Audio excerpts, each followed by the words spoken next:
Welcome into episode 284 of the Sources Say podcast, your go-to Kentucky basketball and recruiting podcast on the growing KSR Podcast Network, presented by our absolute best friends, Justice Dental. Today's show will be an absolute blast because it is Kentucky basketball season, Shawn. Pro Day and Big Blue Madness this week. But before we get started, a quick message from our friends at Justice Dental. Sources Say is presented by the great team at Justice Dental. Visit one of their two Lexington locations by scheduling an appointment online at justicedental.com or by calling or texting 859-543-0700. Dr. Thompson, Dr. Justice, and their team look forward to seeing you soon. I'm your host, Jack Pilgrim of Kentucky Sports Radio. Very happy to be joined once again by Shawn Smith of Go Big Blue Country. Shawn, how the heck are you? I'm fantastic, Jack Pilgrim. It is basketball season. It's we finally get to put the off-season storylines to the side, and we get to actually talk about something real within this program. And I think that's the most exciting thing about this week. The other exciting thing about this week is I'm supposed to have a child at some point. I don't know when that's going to be. I couldn't promise that I was going to even be able to be on this show tonight. So if I have to stop, drop, and roll and just abort mission on this show and say, all right, Shawn, you got it. Daniel, you're going to jump on and take over for me. No promises there. I might just have to jump up and leave because that would be the most.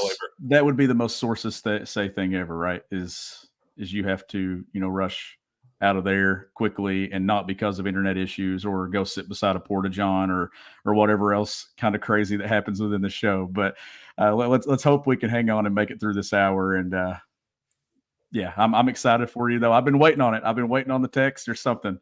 Well, so last week the doctor was like, "You're ahead of schedule." Contraction started, and we were like, "Okay."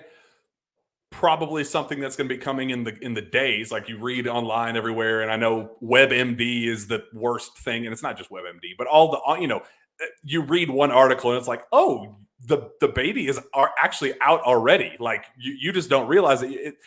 You just can never trust what you read online. But the articles were like, oh yeah, it's going to be you're down to hours or days, not days to weeks at that point. And it's been exactly a week since then. So if I have to stop what I'm doing right now to go help give birth to my child, it is what it is. I'll have you take over. But until then, we have a lot to get to. It is, as we talked about, Pro Day week. It is Big Blue Madness week. We are so excited. As you said, it's here. Like we get to actually everything that we saw in Toronto, everything that we've heard behind the scenes, the scuttlebutt of, oh, I'm hearing this guy looks good. Oh, well, what about Reed Shepherd? Oh, man, Rob Dillingham's looking good. DJ Wagner, he's got that dog in him. Like all the stuff that we talked about leading up to this point, we actually get to see with our own two eyes. Pro Day, for my money, is more valuable and, long-term impact worthy than, tenfold over what Big Blue Madness brings. Big Blue Madness is a show. We'll talk about that and who could or could not be potentially in attendance there for Big Blue Madness. But Pro Day is the actual nuts and bolts of, the diehard basketball sickos getting to really enjoy the first real look at this Kentucky basketball team. Is going to be Wednesday night from 6 to 8 p.m. at Rupp Arena. It's going to be one segment of it. So the full 6 to 8 p.m. is going to be on SEC Network Plus. That's going to be a really fun behind the scenes look for fans. It's also going to be on Sports Center with Seth Greenberg. Get little live cut-ins on Sports Center, but the real meat and potatoes of it's going to be on SEC Network Plus.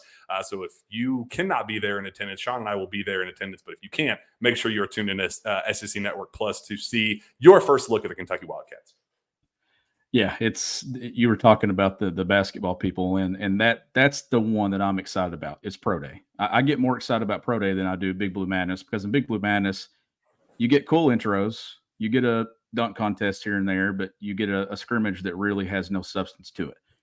But tomorrow we'll get to actually see some things. And I know once you get through the measurements and all that, you'll get to see some 3-on-3, some 5-on-5, some things that they'll do. And it'll give us something to actually talk about. And then 2 weeks from Friday, we'll actually have real basketball to talk about when it comes to what these guys look like against an opponent. Like it's here.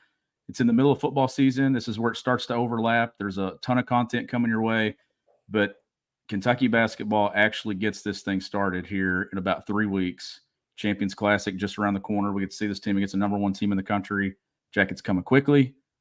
And I'm glad because we've done I feel like we've done an excellent job with this offseason with guests and kind of talking about some storylines. When it was a lot of downtime, this show didn't miss. I felt like this show continued to trend upward. But now that we actually have something to discuss, and not just, well, this team can go 9 deep, this team could play 8 guys. Like, we actually are going to get to see all those things we've been talking about. And here's the wild part about it: some of these things that we've said this summer will hit. Some of them they won't. And we'll just have to we'll see what happens over the next few weeks. But man, I'm so excited that basketball's finally here and we actually have something else to talk about. Well, let's talk about some of the most recent rumblings of what I've heard behind the scenes of what this team's looking like leading up to this, so we can kind of get an immediate turnaround on just how crazy what I've heard and who's looking the part, who may be a step behind, whatever. We can actually see, okay, so I've heard this guy is looking the part and he's made big strides, and we can actually see him with our own 2 eyes and live 5-on-5. I'm really excited to see just what that 5-on-5 looks like, because it's my understanding that Big Z still is not here. I know there are a lot of fans asking about Big Z. Is he going to be a part of Pro Day? Is he going to be a part of Big Blue Madness?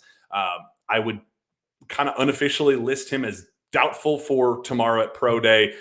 It's my understanding the staff's just kind of taking this day by day, step by step, on pace, on his way. Like, it's the kind of loose timeline is for this week for him to get here. I just don't think I think the turnaround is going to be just a little bit too quick for Pro Day on Wednesday, with Big Blue Madness kind of the toss up. Doubtful, like if this is an injury report for the NFL or whatever, I would list him as questionable or doubtful for Wednesday at Pro Day, questionable for Friday at Big Blue Madness. What's the deal with Aaron Bradshaw and Ugan Onyenso? What is the depth going to look like there? Will we even have enough bodies to go 5-on-5, Shawn? Those are going to be the storylines. It's my understanding that still Aaron Bradshaw and Ugan Onyenso have not returned to practice as of yet, but I think Aaron Bradshaw is very, very close. I think Ugo's still a little bit further away, but we're getting very close on. I don't know if you saw Seth Greenberg's tweet tonight. He was there at practice today, said the team looks really good right now, but we're also 21 feet worth of big men away from really seeing what this team looks like. So we're very close, but not quite there. What will 5-on-5 look like tomorrow, Shawn? Yeah, and that's the thing that I'm trying to figure out is if there's no interior presence, available on this roster other than Trey Mitchell, I'm not sure what it will look like. Probably similar to what we saw in Toronto. Jordan Burks doing some stuff as a small ball 5. But I think my message here, and it's more to myself for not just the next 2 weeks and not tomorrow, but even going into those exhibitions, is don't overreact to anything, whether it's good or it's bad. Don't overreact because it's so early. You and I, and all of us, we have a tendency to get caught up, right? When somebody looks good early, we start talking, and then maybe they settle back in there mid-November or something, then they start maybe to underperform or something like that. So I think my message to myself this year is to don't overreact on any side of it, good or bad. But I think the thing that I'm looking forward to tomorrow is to kind of see some of these guys and how they've developed. I want to see what bodies look like.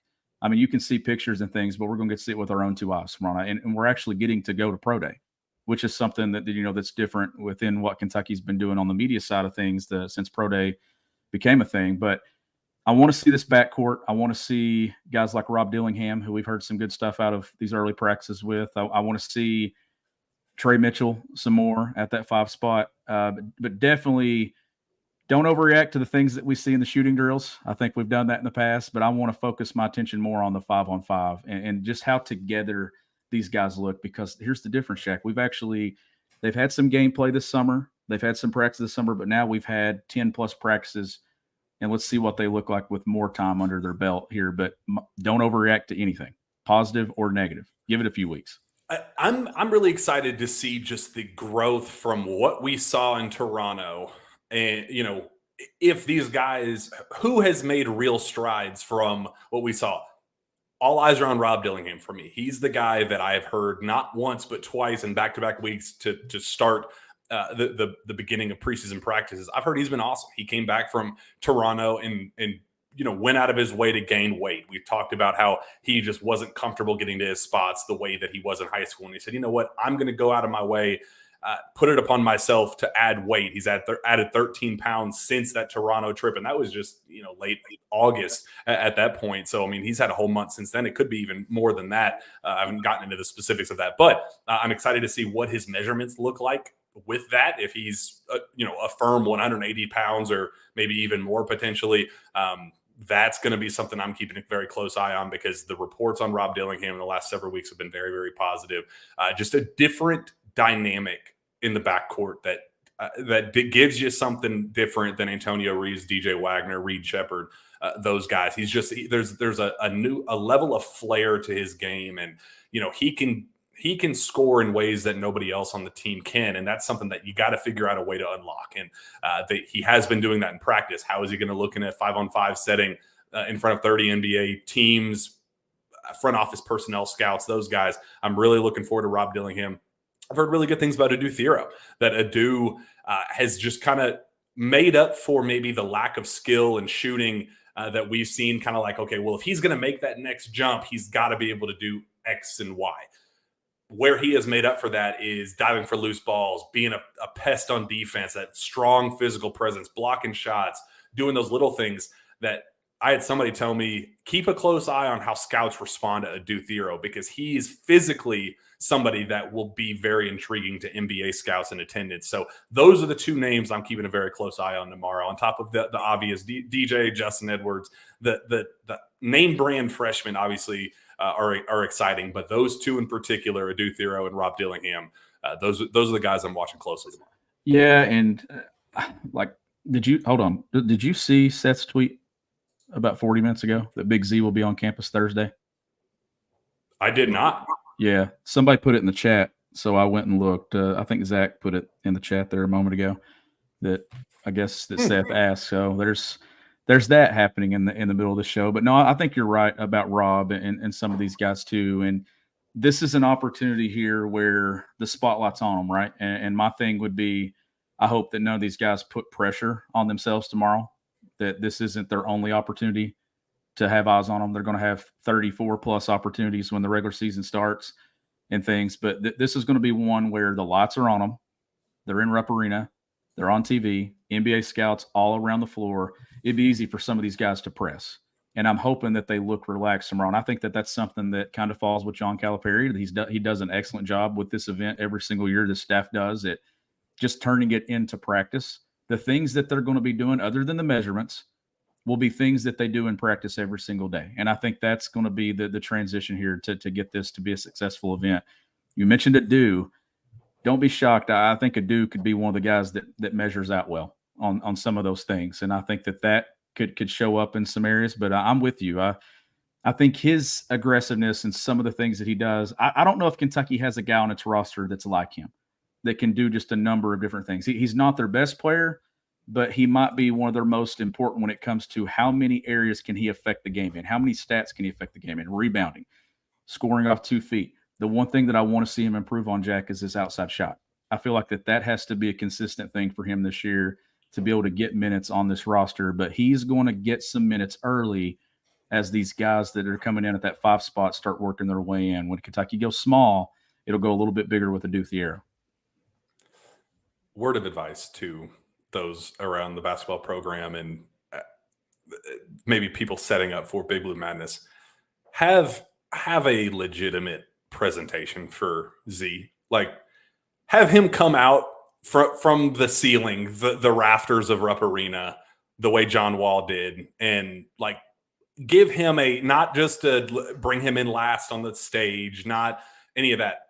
Bring him in a way that it's like the fan base is going to pop. Like, give him that pop that makes, so we talked about this last week, that makes all of the stuff leading up to this point worth it for him. That would be such a cool moment to relive that kind of John Wall. And it's obviously a completely different player, timeline's completely different, all that, but just the same level of so much buildup for one individual kid that has gone through so much. Will he, won't he, roller coaster of ups and downs. Getting him across the finish line, getting him to Big Blue Madness if he is here on Thursday, the way Seth Green, and again, I was told don't expect him at Pro Day. We'll see about Big Blue Madness. If he's here Thursday, don't send out a tweet that says he's here, thumbs up BBN with a picture of him at his locker. Just stay silent. Just stay dead silent and let the roar of Big Blue Nation kind of give him that welcome. I almost wish that Seth wouldn't have even put anything out that he's going to be here Thursday, just because I would have loved to have just not known. And hopefully they do a good job of, I mean, if he's on campus, it's going to be hard to hide a 7'2" guy, right? Like it's pretty difficult to do, but don't announce it. I'm with you. Don't put anything out. Don't show him unpacking his bags, nothing. Have him be the final name that is called out at Madness Friday night. Let that building pop. Let him feel the love. His first time experiencing BBN. How cool would that be? His first experience and his first taste of what Kentucky actually is going to be Friday night at Madness. Let him feel all the love from this fan base, like you said, to know that the last 8 to 10 weeks, it was crazy, but it's been worth it. And the journey. Tell me a guy that's going to appreciate his time here more than he is, because he knows what it took to get here. And I appreciate that tweet from Cal, where he said, "You guys don't understand how hard this kid." And like that's what I've been saying on the show.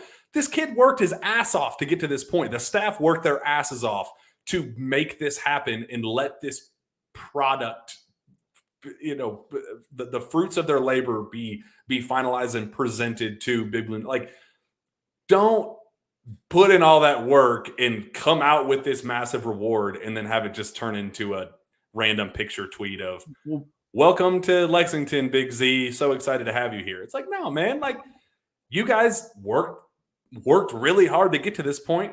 Earn it. Like, enjoy that pop in Rupp Arena. There's going to be a lot of pop that night. We'll talk about that in just a second. But it's going. All the people that are talking about Big Blue Madness being dead and how are we going to? And there were some questions on KS board that I want to get to about that, but it's going to be a big night at Rupp Arena. Big Blue Madness, they're serious about making it the show that it needs to be, kind of getting that oomph, that pizzazz back put into it. That's how you do it. Hyping Big Z up and letting the staff feel that pop, letting Z feel that pop, the rest of the players feel that pop, to know that, all right, basketball season's here, done with the offseason stuff, let's go. Like, that's a real mic drop moment for John Calipari. He doesn't have to manufacture it with a speech. He can just do it by introducing Z in such a way that fans go, here we go, it's basketball season. And maybe that's something, right? Maybe you go through all the roster, you get through the walk-ons, get through the scholarship guys, and then you go through John Calipari. And then it's Big Z. I don't know, maybe it just builds some of it and maybe Cal introduces him in some way. But no, you're right. Pro Day tomorrow night is for the players. Friday night is for the program, and it's for recruiting. It's for the fans. It's for everyone coming together saying this is the official kickoff to the Kentucky basketball season. I love how close Pro Day and Madness are. Like, I love that they're right on top of one another. This truly, you get to taste Kentucky basketball twice this week. And then there's Media Day coming up, SEC Media Day. You got UK basketball Media Day. You got exhibitions coming up. Like, we've gone a long time without it. And now that it's here, Jack, I know you and I who do this side of the beat, for our jobs, I'm excited about it. You're excited about it. These fans are excited about it. These players are excited about it. Like, they're ready to get out here and kind of showcase some things too. And I'm excited to see what is in store over the next couple of days here in this program.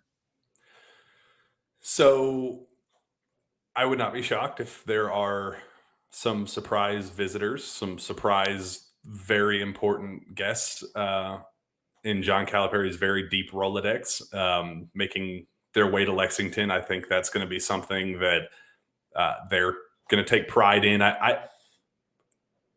That's something that I would keep a very close eye on, and not just one, maybe even a couple.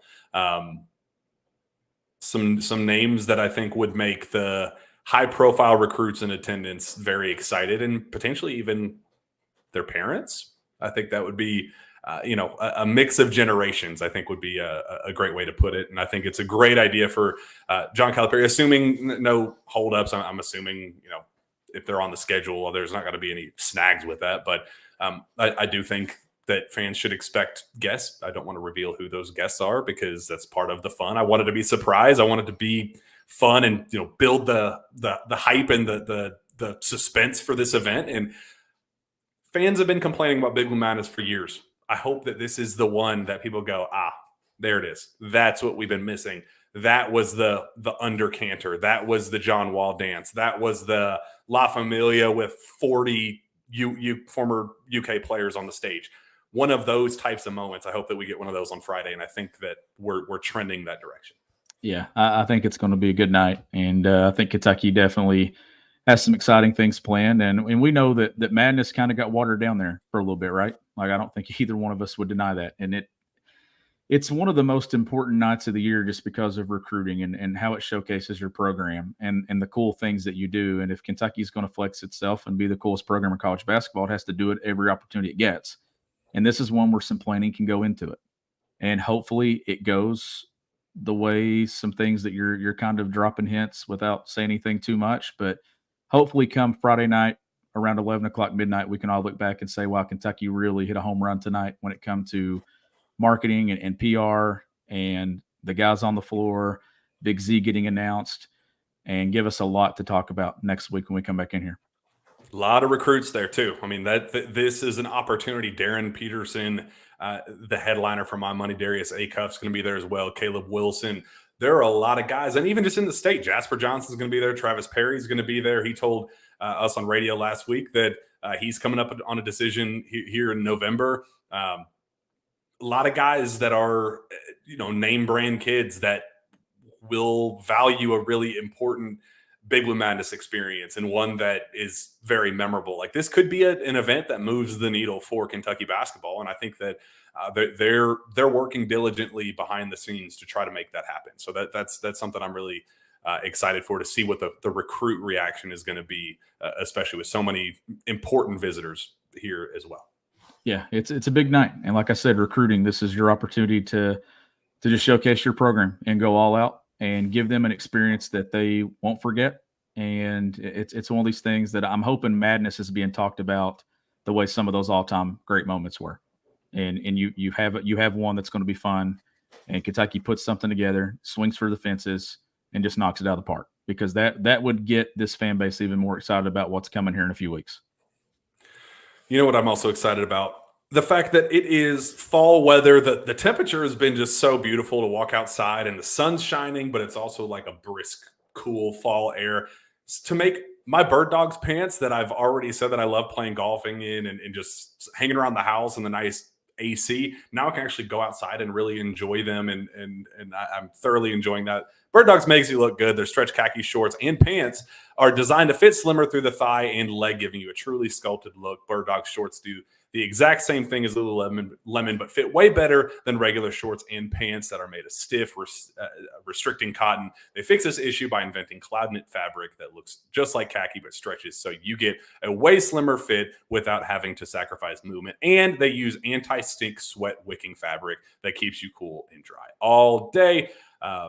Go to birddogs.com/KSR or enter promo code KSR for a free Bird Dogs Hydro Flask style water bottle with your order. That's birddogs.com/KSR or promo code KSR for a Bird Dogs Hydro Flask style water bottle. You won't want to take your Bird Dogs off. We promise you, as I'm not taking mine off. This isn't even an ad. Like I'm just talking about clothes that fit well and are very comfortable. So, man, if you're missing out on Bird Dogs, I don't know what to tell you at this point.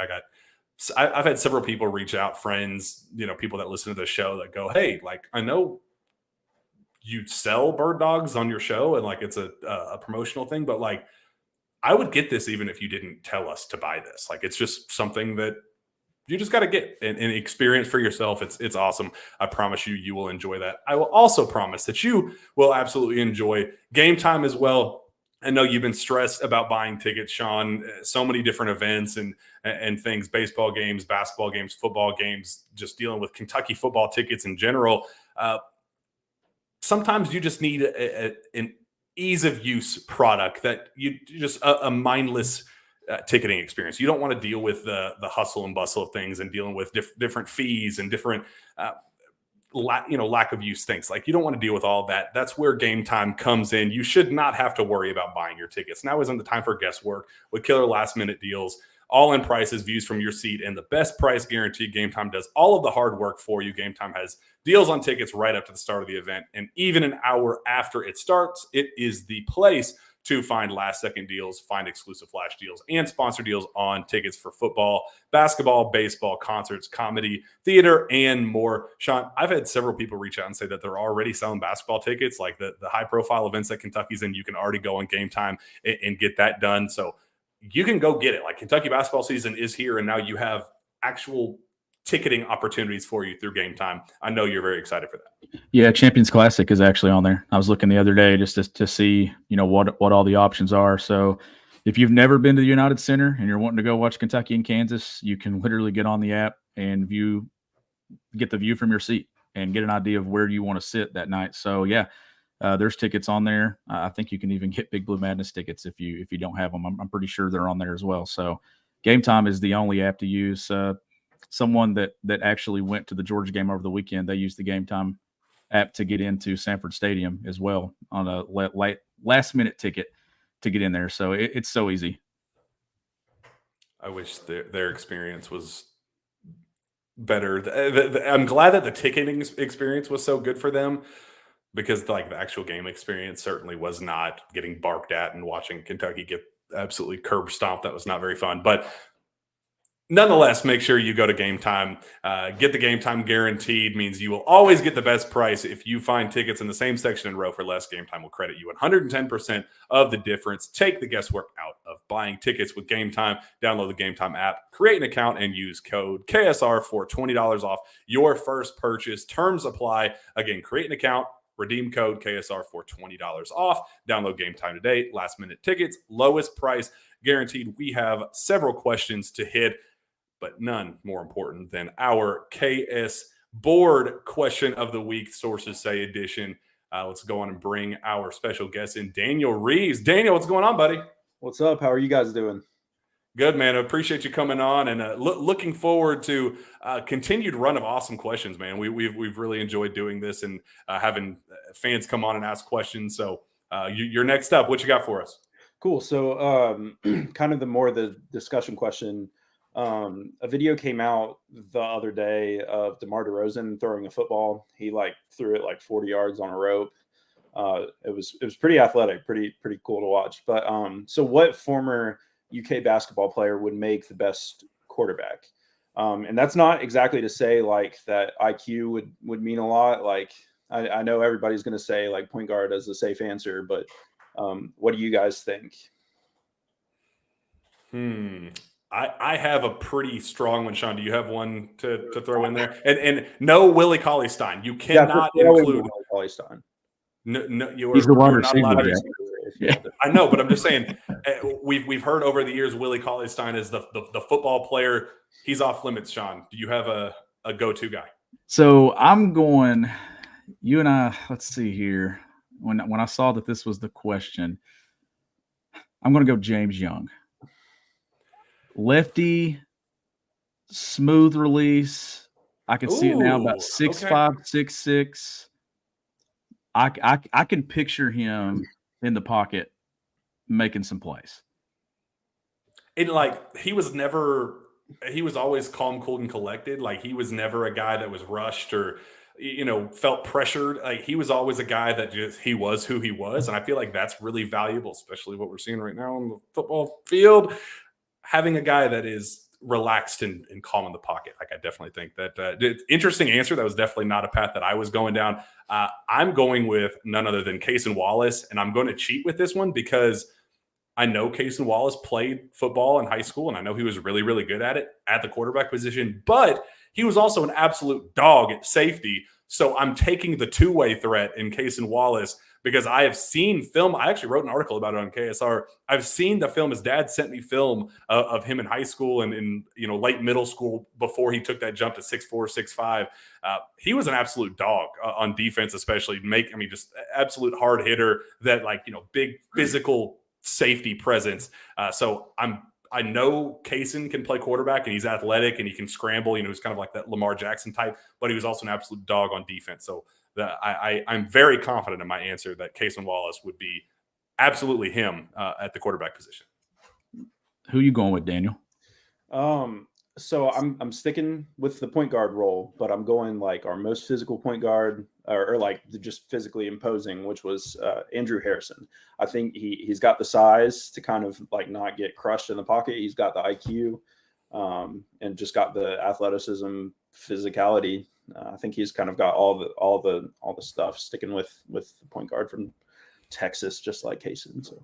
I like that one. I think Eric Bledsoe would have been an absolute freak of a football player, and Dominique Hawkins was a freak of a football player too. So that was kind of a sneaky one, but he was definitely more defense and offense. But the quarterback position is where that question gets really interesting. But I like Kaysen a lot. I wish we had more more sneaky answers, but I feel like Andrew Harrison is a really sneaky one. So and James Young definitely.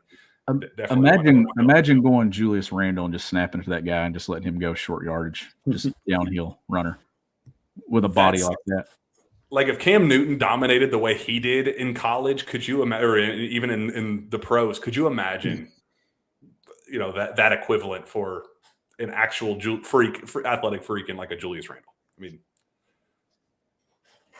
that's crazy. I know you had a second part to your question. You want to hit that? Yeah. So I just the 2024 class we're not hearing much, and kind of I think they talked on the radio show the other day about how just with how the class has gone so far, they're wondering if maybe Cal is just kind of thinking, okay, this is going to be the end. What do you all kind of think his plan is? Is he banking on some returners?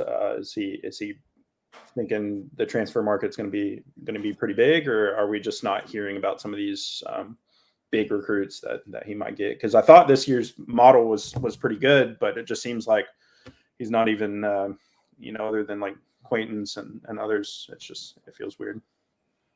Yeah, that's a great question, Daniel. I think we're going to start seeing some real movement here in the next several weeks, especially, I said on last week's show, Cal really likes to orchestrate high-profile events with high-profile decisions, and you keep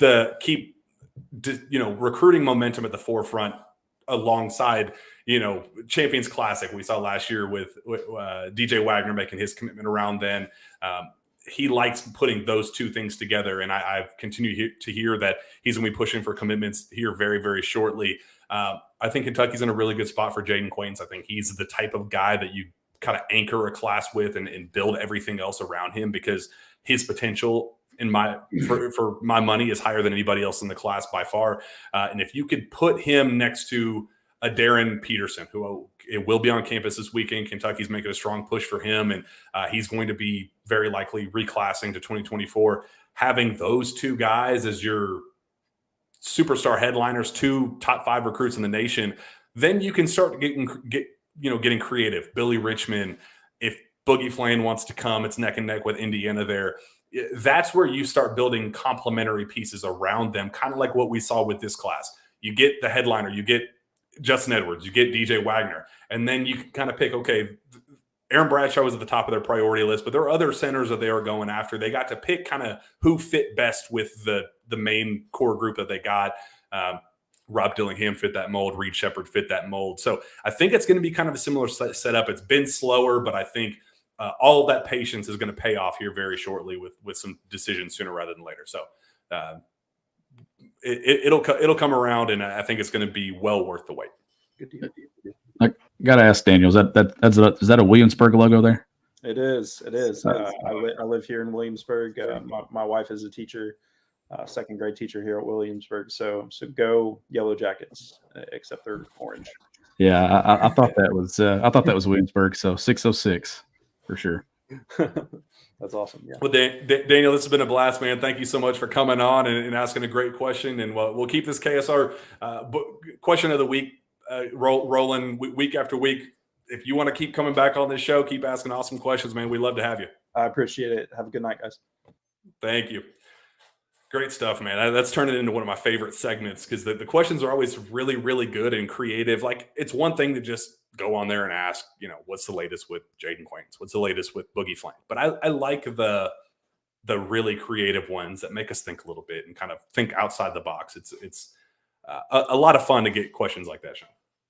Oh, it absolutely is. And it makes us really think about it. And we cross sports and everything else and have to dig deep into our knowledge of former Kentucky basketball players. From that question to me growing to be how tall was it? 6'7", and having to guard somebody a few weeks ago. Like, no, that's a fun segment. I really enjoy it, and it gives a chance for our listeners to get on here and get involved as well.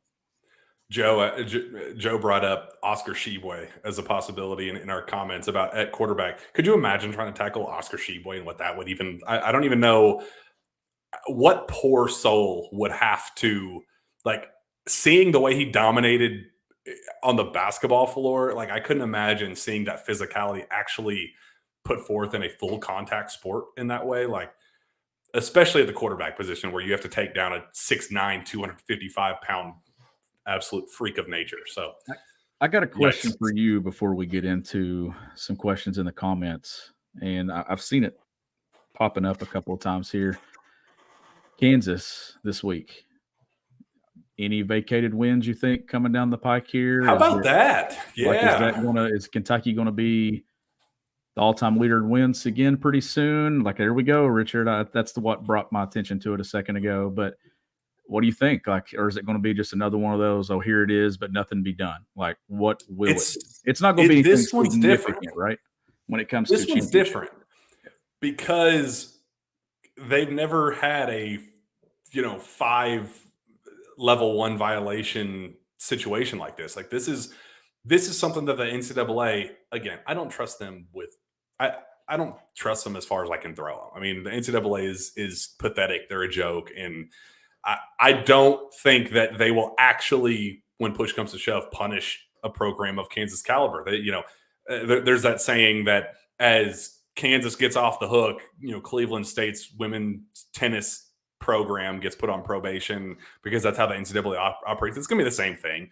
I'd like to think that they get some wins vacated. I'd like to think that probation would come or a postseason ban or something, but I don't trust the NCAA to do that. I think they're weak and spineless, and I think it's going to result in another slap on the wrist, and everybody's going to go, wow, that was a really a huge waste of everybody's time, and continue to enable the bad behavior schools and coaches throughout college basketball. Because if you have 5 level 1 violations and a number of level 2s and different things, why, like, if you know that a punishment's not going to come, why would you not cheat? Like, why would you not go above and beyond to pay kids and, run a pay for play ring in college basketball? Like, why would you, if the NCAA is going to set this tone for the worst offense they've ever seen on paper with the level 1 violations, if that's the max you're going to absolutely get, then why not go a little bit under that and know that the bar has been set? The NCAA is spineless and they're not going to do anything. So it's sad that we're going to stay behind in the win total for now, but I don't trust them. And that question there from our guy Thier, I don't know where Kentucky's going to be picked when it comes to like the official SEC predictions and where they stack up. But I think what's happened in the last few years is the league overall. It's recruiting at a rate better than it ever has. And 2, Kentucky's not really been dominating the league regular season or the league tournament title either. Like, it's been, 2018 was the last SEC tournament title that Kentucky won. And then the regular season, they won there by 3 games in 1920 before COVID canceled the postseason. Other than that, since I've been on the beat, Kentucky's not won any SEC championships. And I think that's why you're seeing maybe some media and some predictions putting them lower at times. I think we've talked a ton over the last month or so, and I've said the 5-year window, how it changes the way you view things, how you view coaches, how you view program success. And that's usually the window in college sports now that coaches either get fired or they take off and go another direction. Not saying anything negative about Cal, but that's the viewpoint that you get. So I don't think Kentucky is going to be sixth when it comes to the league. I think that they're going to get a little bit more respect than that.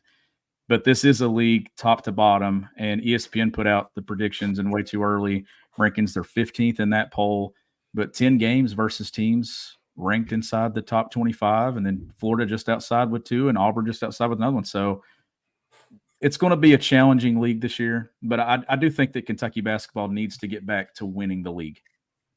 Regular season, tournament title, just something. It's been a bit. And I think they're going to take some early lumps because they're young and they're going to have to learn how to play together with 3 7-footers, as Seth Greenberg put it, 21 feet worth of front court help coming very, very soon. I think it's 21 feet and 3 inches to be exact, with Bradshaw, Big Z, and Ugo. But it's going to take a minute to see how those guys are included, and because you don't want to leave them behind either, because they're going to be important down the road. I know what worked in Toronto really worked, and it might be in Cal's best interest from a win-loss standpoint to kind of stick with that style of play and just say, you know what, we're going small and we'll fit them in when we can down the road. But I also think it's probably worth it to get guys like Aaron Bradshaw and Big Z going, especially early, just to figure out what you have with them. Let them take some early lumps and figure things out,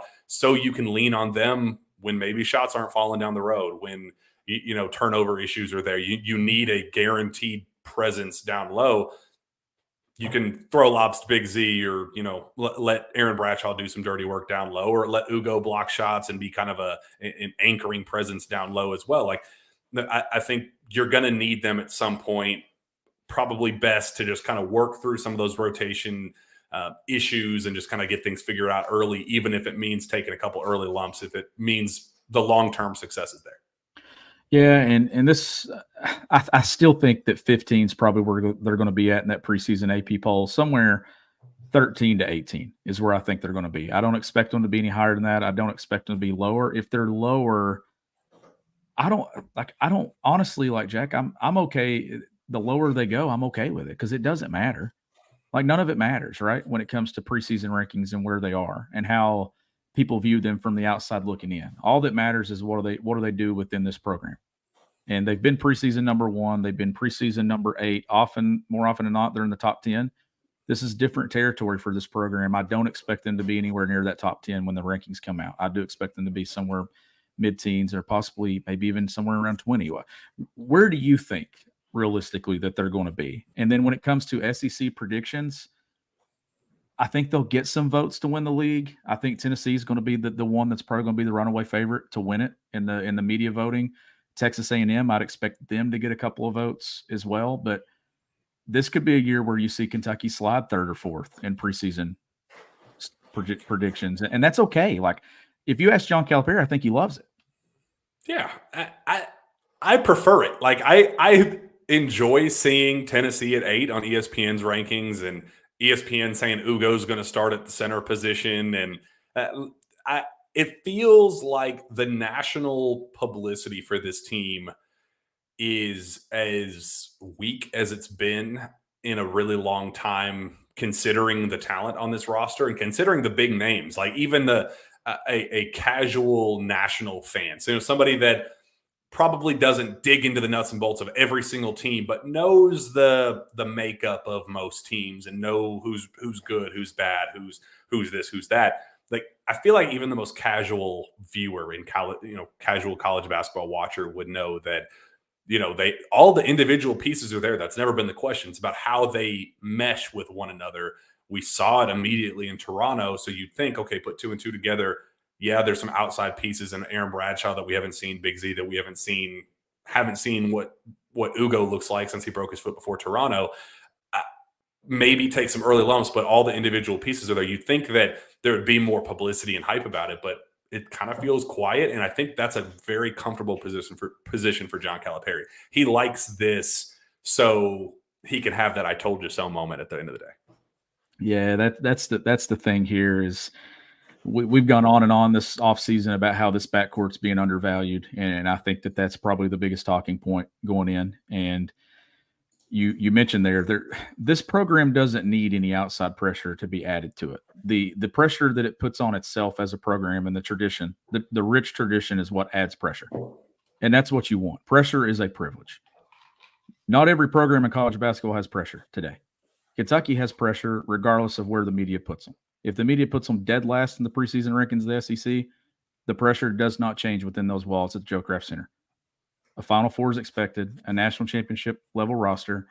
It doesn't matter. And that's where I think you're right. I think John Calipari is sitting there going, all right, I'm going to get my ha-ha moment here when this team is one of the top 3 teams in the league and a top 3 or 4 seed in the NCAA tournament and one of the hot teams going into March. So that's what everybody hopes happens. This team will take some losses with that schedule. It wouldn't shock me if this is a 5 or 6 loss team, maybe even 7 loss team when it comes down to it, just given the schedule. But this backcourt, and I'm going to stand by it, and I'm going to stand by it all the way through, even if it looks rough at times. When it comes down to it, this backcourt's going to carry Kentucky to where it wants to go.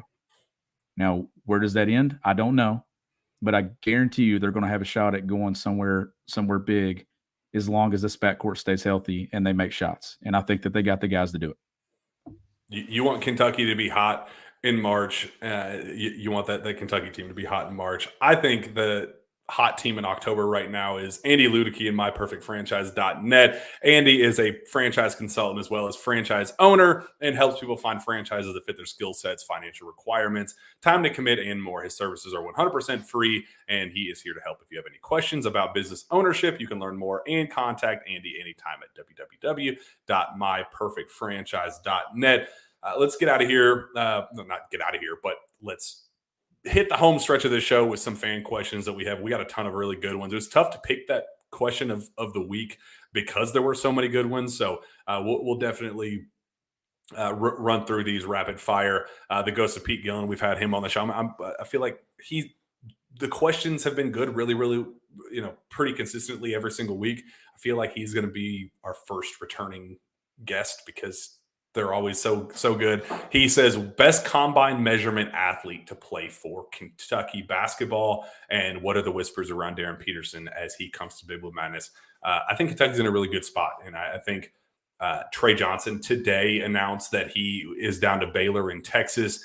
We've talked about how Kentucky really hasn't been in the mix there for a while, pretty much since KT Turner left the roster. It's kind of been Texas, Baylor, with maybe the G League flirting there on the outside looking in. But really the home state programs have been at the forefront there. Kentucky really, they liked him, but I think with the different guys they have out there, Darren Peterson is an option, as a reclass guy, VJ Hedgecomb, guys that they're going after now. He just, kind of fell back in the priority list. I think Darren Peterson steps in as their top guy, especially knowing now that a reclass of 24 is definitely looking, if not likely, if not possible, likely at this point. And I think Kentucky is among the list of his favorite schools, and he has to be here for 2 years. If he does that, you could have one of those deals where it's kind of like a 1-year rental. He comes in and then goes G League a year afterward or something. But you like having guys that have 2 years before they can be in the NBA. Jaden Quaintance is one, and Darren Peterson is another. If you can get both of them, that'd be something else. So I like that a lot. I think Kentucky's trending in the right direction with Darren Peterson. But you have to answer that other one: best combine measurement athlete to play for Kentucky basketball. Is that on this roster? Any? Help me out here. I think Hamidou Diallo is probably there. Jacob Toppin probably had some good numbers too. Toppin probably. See that I don't get caught up in the measurement numbers too much when it comes to. It's cool to look at, right? Like verticals and things like that, but I've not got caught up in that part of the combine very much, or in pro day. We talked about this earlier. I'm focusing on the 3-on-3, the 5-on-5 in those areas tomorrow. But Hami absolutely is up there when it comes to his vertical and athleticism. Damian Collins. Damian Collins is up there. Another guy that I think would have performed well. You probably don't want me to say his name. Shaden Sharp, I think, would have been up there. And I know I'm going to get hammered for that one. I just bring it on. But there've been a lot of guys that have come through. I don't remember what Bam's numbers were, but for his position, his were pretty. Remember the talk wasn't it Dante Allen's like what was it with him that stood out? Wingspan. Hand size. Yeah, hand size and hand size, right? Yeah. Rajon Rondo's hands were massive, by the way. I remember that that was the Willie Cauley-Stein played football thing. Every time Kentucky played, it was Rajon Rondo's hands. But there have been a lot of them that have measured well, but measuring well doesn't always lead to doing well on the floor. And that's the stuff. Yeah, the NBA takes all that into account. We know the NFL takes those things into it when they draft, but I'm telling you, what the scouts are looking at the most tomorrow is how those guys compete in a competitive environment when it's 3-on-3, 5-on-5. I don't care how high you can jump. I care about how well you play the game and some of those things that you do on the basketball floor, and that's what I'm looking for tomorrow night. Pay attention to those segments, not get caught up in the drills and those things. Pay attention to the between Trey Mitchell, Jacob Toppin.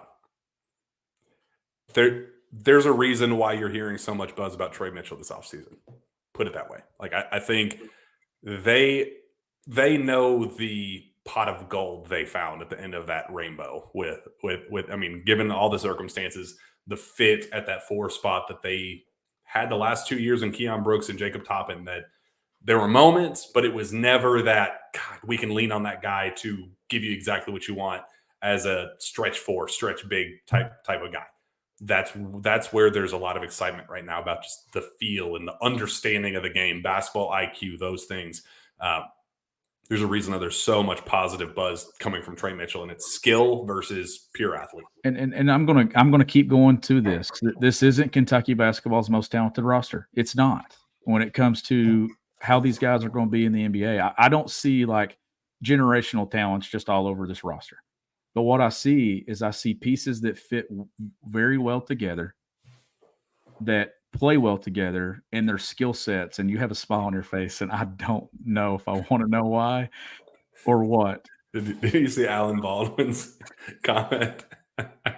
Oh, God. I don't want to know Winyon's measurements. Well, he's 7 foot now, according to Woj. I think it was Woj that put that out, if I'm not mistaken. But no, I don't want to know. Y'all ain't right. I don't want to know. I don't want to know Winyon's measurements either. Like, that's a source of say after dark. Oh, good Lord. Oh, all right. Let's combine these two, Connor Rigg and Jacob Polachek. Shout out Jacob Polachek. How much of Kentucky's 2024 class do you expect will be locked down by the early signing period? I think they're going to get a couple guys. I think they're going to get a couple commitments. I still feel good about Indiana for Boogie Flan. He's going to commit by the early signing period. I'm just not feeling great. It's still neck and neck. They're trading haymakers, as we said on the show last week. But I feel pretty solid about having one anchoring guy, and I feel pretty good about Jaden Quaintance potentially being that guy.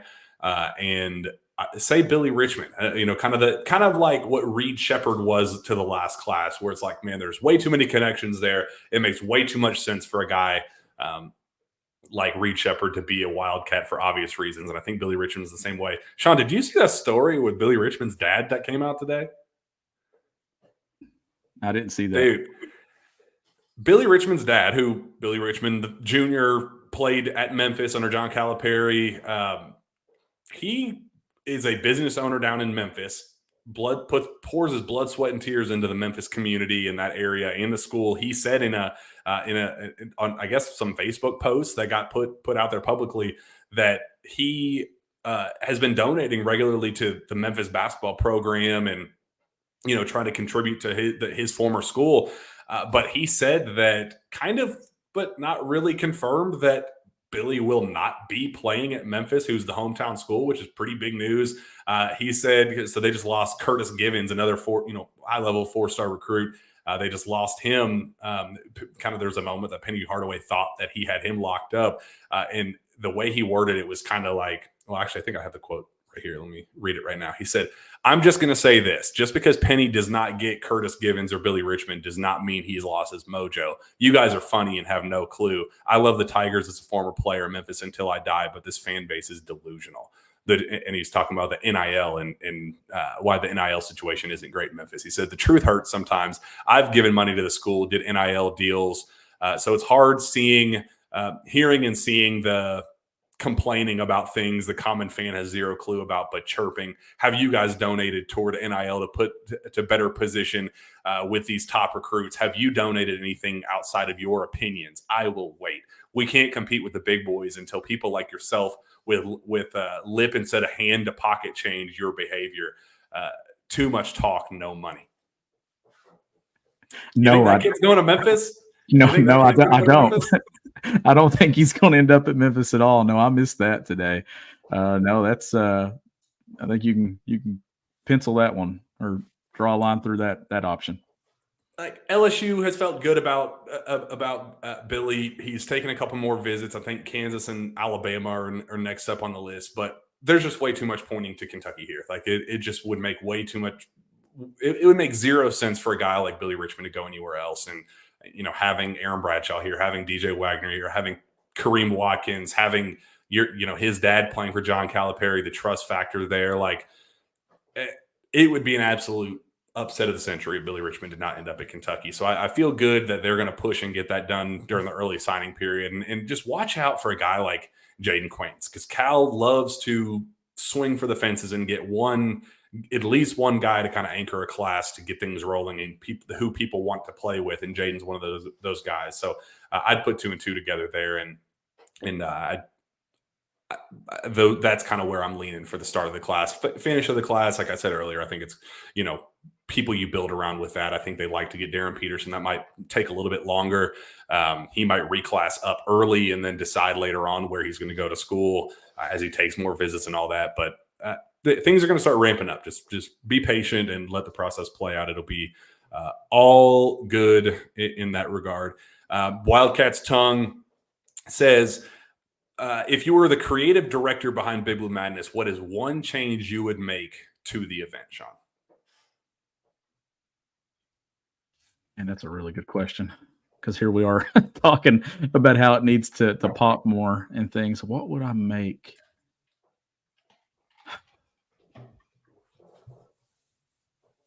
I don't know, because obviously I think for the longest time I was like, well, it's not competitive enough in the scrimmage, but you don't want to run the risk of getting an injury out there. But I guess my thing, I've always said, like, you have the blue-white game and you got madness. Like, I kind of would almost like those two things to be combined, if that makes sense. And you just put them together all in one night. Do the intros part of madness, but then play the blue-white game as the part that's entertaining to do with madness. But it'd be tough to do because you got a time constraint with TV with the women's side and then the men's side. So maybe you shorten it, but I would like to see it be a little bit more competitive with the up and down, because that is the fans' first look at what these guys look like. But I get it. They're just going to be a dunk contest, right? A glorified dunk contest. So I think I'd like to find ways to get more competitive when it comes. Maybe you run some practice drills and actually do it something like that. Just something to add some competitiveness. What do you think about like a king of the court? Like yes, that's a great idea. A one-on-one tournament, a 3-on-3 winner stays on type deal, something like that, where you're getting the competitive juices flowing, where it's not just a full court layup line, but it's also less strenuous, less impact. I think you can get real competitive one-on-one sessions going, and 3-on-3 half court where there's not a lot of, I feel like if it's more structured like that, you get better bang for your buck, I think, from a competitive standpoint. I like the king of the court idea, because I think that you would definitely get some guys going at it, get both ends going and things. And I think that would be a fun way to do some things for sure. But I'm looking to see how it pops when it comes to who's there as guest and the presentation. We know that there have been years where they've spent a lot of money on intros when they put the projector and stuff on the court. I mean, you remember the amount of dollars that they spent on that one year where they projected the cool intro video onto the floor? Wasn't it like $1 million just to even just do that alone? So spend it, baby. We're the gold standard of college basketball. Spend it. Yeah, we got it. We got it. Yep, absolutely. I'm excited to see what they roll out with this week, and who they roll out there this week. Yeah, and yeah, let's get something. Let's get something big or little. So we'll see what they do with it. Biggest UK fan says gut feeling on Travis Perry. He was on campus last week on Tuesday to soak up practice. He's going to be there for Big Blue Madness. He has just always been a guy that kind of goes to the beat of his own drum, that doesn't just fall in love with I'm a Kentucky boy, I'm going to go represent my home state at the University of Kentucky. And, he's just never been that guy. I think if he feels the fit makes sense for him at Kentucky and he sees a spot for early playing time at Kentucky, that's a fit for him. But I think there's a list of 4 schools that he's kind of weighing right now pretty heavily to see what he likes the most out of each school. Like, say WKU, it's right next to home. He's going to play 35 minutes from day one. He's going to take as many shots as he wants, and he's going to be an absolute superhero on that campus. Like, he's going to be the guy that everybody falls in love with, and he's going to make a ton of NIL money. That makes sense for him. Going to Kentucky makes a lot of sense for him because look at what Reed Shepherd's doing with NIL, branding, making an early statement and proving that he deserves to be on the floor. Travis Perry is a very confident kid. He might look at it and say, if Reed can do it, I can. He told me that on radio just this past week. If Reed can do it, then why the heck can't I? So that makes Kentucky interesting. Cincinnati, it's kind of that, he's going to the AAC, bigger, earlier role where he's going to get a lot of shots, but, kind of a dimmer spotlight potentially. That makes sense. And then Ole Miss, you're playing SEC basketball, relationship building, trust there with Chris Beard. That makes a lot of sense. And the style of play really fits what Travis Perry is good at, from that run and gun, high tempo, get shots up, kind of maximize his scoring potential there. Ole Miss makes a lot of sense too. So I don't envy his decision, but at the same time, like, he can't go wrong with where he decides to go. I know there's a lot of interest in what Travis Perry is doing because he's the hometown kid, and everybody loves that he's the all-time leading scorer in Kentucky. He has a really tough decision to make, Shawn. I don't think it's going to be Kentucky as of right now. Maybe things change after Big Blue Madness or whatever, but he's got a tough decision coming up. Yeah, he absolutely does. And you and I saw Travis, about a month or so ago? And, I talked to him that night. That's the first time that I actually ever talked to him. Great kid, great young man who has a lot of really good offers on the table, and Kentucky being one of them, but he has a decision to make. And I know you put that out earlier in the weekend that probably look at a November decision there. So it's coming down the pike here, and it's one that, Kentucky's certainly in play, but as you mentioned, some of those other programs as well. So I think it all boils down to what he wants for his future and how he can play. I think there's a place for him in this program for sure. Like, I think that he's a competitor, and I think he would find a way and find a fit at Kentucky if that ends up being the choice. So I do think it's cool that you're seeing Kentucky get more involved with in-state talent. And I'm a guy that is now coaching in-state talent. So I think it's really cool to see Kentucky going in the state. I've talked to college basketball coaches all over the country last week, visited multiple Division I practices, and the conversation from when I was at Notre Dame to Morehead State to wherever I was is the talent level in the state of Kentucky is getting better in basketball, top to bottom, all over the state, not just in Lexington, not just in Louisville, but in different parts of the state. You got a kid right now from the 13th region playing at UK in Reed Shepherd. Like, the talent level in the state is getting better, and I think the high school basketball is getting better as well. So Travis is a part of that. Yeah, there's somebody asked, Charles Washburn says, anything on the kid from Springfield, Kentucky? Yeah, Gabe Weiss. He will be on campus as well for Big Blue Madness 2026 kid, for my money. Currently a top 100 kid. The rankings don't reflect that quite yet, but I could really see him finishing out as a top 50-ish kid. He took a visit to Kentucky this past week, was there at practice. I was told that John Calipari told him that he wanted to coach him, and there's a lot of potential there. He's a 6'7", 180, 185-pound wing who is an athlete. Like, you'd think small town Springfield, Kentucky kid, like you'd think that athletes don't grow on trees there, and he is definitely one. Like, he jumps out the gym, really works well. The footwork is really improving out of the high post, and really comfort in that mid-range game, and with turnaround jumpers, floaters. There's a lot of stuff there. There's a lot of to work with there. The physical tools are there, and if he can develop a consistent jump shot, I think he can end up being a 5-star at the end of the day. There's a lot of promise there, and he grew up a diehard Kentucky fan. And if John Calipari ends up offering him, that's a name to keep a very, very, very close eye on. Gabe Weiss, he will be there on Friday as well. You got to see him at that workout with Oscar and Jasper and all those guys. Yeah, I did, and probably we'll get to see quite a bit of him over the next couple of years and things. When there's players that talented and stuff, I'm sure that we'll be in some showcases and events over the next couple of years. I'll get to see him probably putting together scouting reports or try to hold on for dear life with some of these guys that you're mentioning there. So I'm excited to get to see some of this in-state talent. But he is one. His body, the way he looks, the frame. He has all the tools and makings to be a very, very, very talented player from the state. And like you said, right there, five-star level status possibly coming his way. And be interesting to see his recruitment. That was actually a name that was brought up at some of my rounds that I made throughout the country over the last week or so, was asking me about him and how familiar I am with his game. And then that just happened to be right at the time Iowa extended an offer and some other schools extended offers. And I had a program actually ask me, does Kentucky get involved? And sure enough, Jack, I was standing right there and you put something out about it.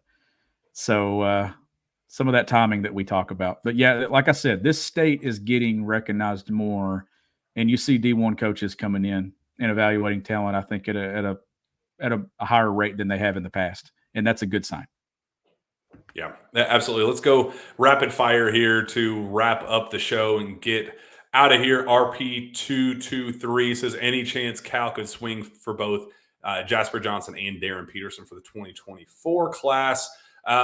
Darren, definitely. Jasper is going to be interesting. I'm told that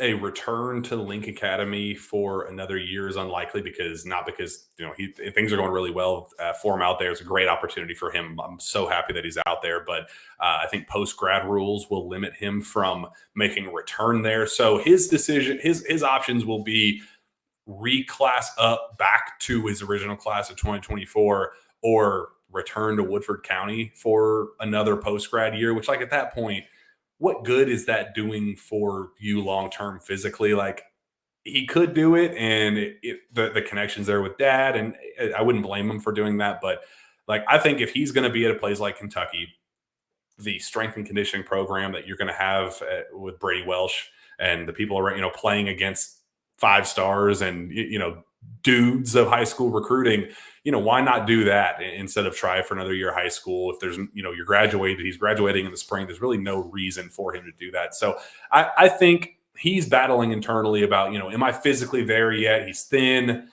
He's got to add weight. And I think that's going to be a big part for him this year at Link.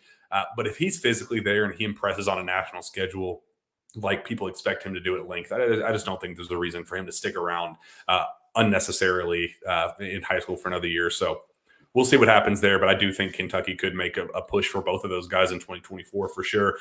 Zach Bingman talks about year 2 Dillingham, me being consistent with that. Not necessarily. I just think that's kind of a hope, of all the guys. I think DJ's a guarantee. I think Justin's a guarantee. Antonio's gone. You just go down the list. He's just one of those guys who's potentially a 50-50 guy.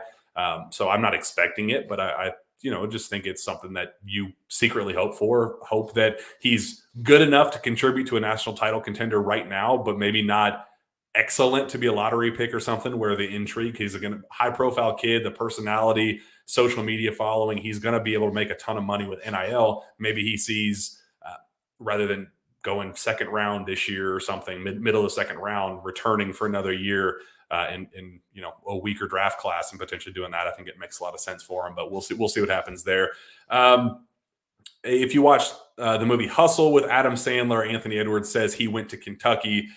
He went to Kentucky in the movie. Do you think he regrets not going to UK? I don't think he cares because he's making, he's a max level contract guy and number one pick. I think he's doing just fine for himself. He's always been I don't really care. I'm going to go do my thing and make a bunch of money and put up 25 points a game. So I don't necessarily see that happening. No, I don't think that Anthony Edwards really cares because, like you said, it worked out for him. It doesn't always work out, but it worked out for him. And most of those guys that are talented like that, it will work out for. But would have been fun to see him in a Kentucky jersey and stuff. But Kentucky got both wins against him that year, and now he's doing it in the NBA. He's a very good player. He's doing just fine. Zach Bingman continues. We got to get him on, man. He asked like six straight questions. We got to, reward him for being as diligent and following as closely as he is. Initially, it seemed like Chin and Cal butted heads. They did. How is their relationship? Cal was always telling him to sit down. It's actually very good. Chin has really emerged as a vocal presence, a guy in that locker room and in that on that coaching staff that I think people are starting to really, really trust his decisions. And he's been a really prominent shaker and mover on this roster, maybe not getting the credit for one-on-one recruiting wins, but kind of putting things in place and making things happen. And I think Cal sees a lot of value in that. And, I've heard really good things, especially as of late, that there's just been a lot of trust there. It was obviously a rocky start getting to that point, but trust matters with Cal more than anything. Cal is the most loyal person I've ever met in my entire existence. Once you're in, you're all the way in. And I think Chin kind of had to, because O was Cal's guy and O recommended Chin as kind of his, hey, trust me, this guy is a future star in this business. Just hire him. I promise you. And he was highly recommended from important people in the basketball world. So Cal trusted that decision early, kind of rocky foundation, but they've really kind of come around on each other. And I think there's a really strong I think there was a chance that he was going to take that Missouri job as an assistant joining Dennis Gates' staff. I think that was something that was deep in the works, and he decided to come back and stay at Kentucky. So yeah, things have really trended in a positive direction with Chin. And I think it's no coincidence that, the kind of momentum around the program right now is trending in that direction because of it. So that's some good stuff there. Chin's a vocal guy on the bench too. Like other than Cal, it's probably Chin's voice that you hear the most, which probably led early to some of that back and forth that you would see. Because as you said, I don't think Cal trusted every single thing that was being said. But when you get a couple years in this program, I think that now Cal is kind of, like you said, build trust. And he certainly likes where things are with Chin. Yeah, absolutely. Last thing from us, actually two. I bleed blue always. Goodness gracious. How do you feel about the matchup with Kansas? We haven't won a lot of top 25 matchups these past 3-4 years. We need a big one to make a statement. I'll let you answer that one, Shawn. I think Kentucky will have a chance. It's early. That will be the first big game that this group has played when it comes to talent. Obviously, like Global Jam wasn't the level of talent that what Kentucky's going to see at Champions Classic versus Kansas. But the one thing I'll say about Kansas, they're talented. I'm interested to see, how Kentucky does some things defensively, but Hunter Dickinson is a matchup that Kentucky has matched up with in the past. So they have some past experience in that matchup and with some things that they did. What will Kentucky's front court look like as far as availability, as I think is another thing that I want to wait and see until it gets closer. But the one thing I'll say here, Kentucky's backcourt, that could be one of those early moments in the season, like, Tyrese Maxey had his moment in Madison Square Garden. I could see one of those freshman guards going off, having a big night. Kansas, to me, is going to be a team that struggles to shoot the ball consistently from three. If they have a night like that early in the year, I wouldn't be shocked if Kentucky has a chance to pull off what would be an upset because Kansas is going to be the number 1 team. But it's certainly a game that Kentucky can win. I think so. I really, really think so early. And I lean on that backcourt. Antonio Reeves, wouldn't shock me if he goes for 22, 23, 24 opening night of the big opening night of the college basketball season. Got 2 veterans on the floor, him and Trey Mitchell. Last one to get out of here. 1, 2, 2, 3, 4, 4, 4, 8, 3, 8, 2, 9. Dude, you got to put a name in there, man. We can't be just going. I like your commitment to the numbers, though. You read every single one of them off. So. Well, in case 1, 2, 2, 3, 5, 4, 8, 8, 2, 9. 8, in 6, case 7, they 5, 3, 0, 9. In case they put a question in, I didn't want them to get mixed up with their 10-digit letters. Just change your name, man. Just come up with a clever username, and it'll make my life a whole lot easier. But the question's fantastic. Which player were you most surprised about being a one and done? Shea, Tyler Hero, both being 4 stars, no real high accolades in high school. And which player were you most shocked that didn't live up to the hype? EJ, Keon, Devin Askew, Khalil Whitney, Scal Labissiere, and BJ Boston. Shea, for me, the most surprised, because he was the least talked about guy out of that class. And Quade Green actually started over him for about a month. That surprised me. The other one would have to be Scal. From the things that we heard about Scal going into that season, that one had to be probably the most surprise to me, that just didn't live up to the hype. And honestly, when you look back at that season, probably the reason why it ended against Indiana, not putting it all on one kid, but not having a front court that could match its backcourt certainly derailed what that team could have been, because that team's backcourt was built to win a national title. I had people who were there at practice and have since been, have since told me years after the fact that said he was cooking Anthony Davis in 5-on-5 pickup back in the day when the players came back, former players came back, played pickup ball. I don't know if there was a lockout back then. I don't think there was. I think the lockout wasn't a lockout 2013. Or was it 2015? I'm trying to remember. I don't think there was one that late, was there? Or I don't think so. Because wasn't it when was it when LeBron was still in Miami when that lockout was? I'm trying to remember which season. There was a shortened season there. He was. I'm trying to remember. Okay. I mean, KD was still with the Thunder. I mean, I remember KD was one of the prominent guys, and he left in I don't remember off the top of my head, but regardless, was last year, I believe, or 15. Regardless, Anthony Davis was there, and like people that were there in the gym said, dude, Scal was cooking AD, like jab step, turnaround, fadeaway, mid-range jump shot, 2 dribble pull up, then pump fake, drive in, and tomahawk dunk. Like he was doing things that people went, oh, we're winning it all. Like we might go undefeated. Like this team, and that was right after the undefeated 38-1 year. So their expectations were already ridiculously high. And then they were like, dude, we lost 1 game last year. We ain't win. Like we're going to go whatever the math is. I don't even know off the top of my head. What's that? 70. Yeah. 78 and no, right? 78 and 1. So they won 38. So it'd be 78 and 1. If they win. I'm losing my mind. But people thought inside that program, they're not losing a game because they knew Tyler Ulis was that guy. They knew Jamal Murray was going to be that guy.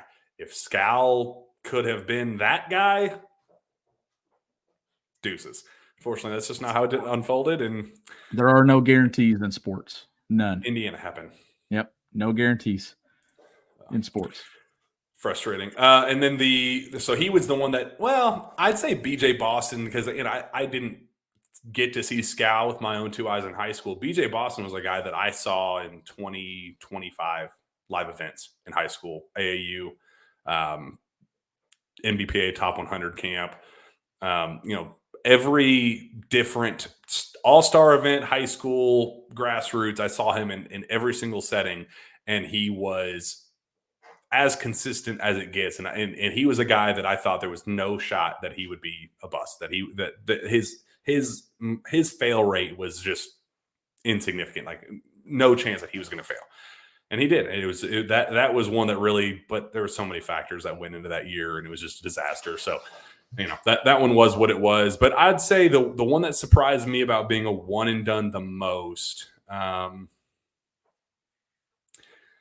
don't know. That one's a little tougher. Probably one of those decisions like Khalil Whitney. I mean, one of those just in a bad way, surprised about being a one and done, because that guy had no business being even remotely close to that level. And his timing leaving the program was very frustrating too. Right before Kentucky went to Texas Tech that year in late January. That was just such a bizarre thing. Probably one of the most bizarre moments in my time covering the beat here was knowing that he left the program literally late January. That was a really weird situation. Yeah, that was hated it for him too. Yeah, and I feel bad for him because he had I did too. Bad influences in his ear telling him, giving him bad advice. Ultimately, it wasn't even his choice to walk out the door. Pretty much had no choice from everything that I gathered at that time.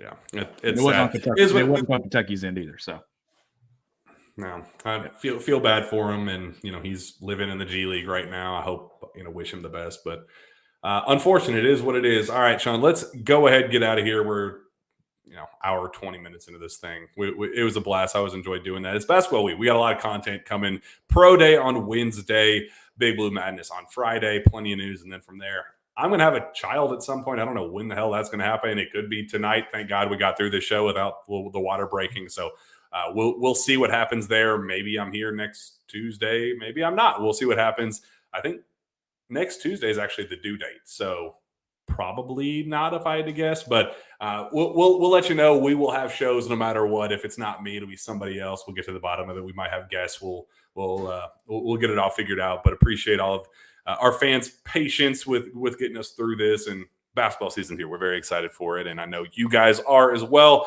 Shawn Smith, where can fans find your work? You can follow me on Twitter or X, whatever you call it, at GBB Country.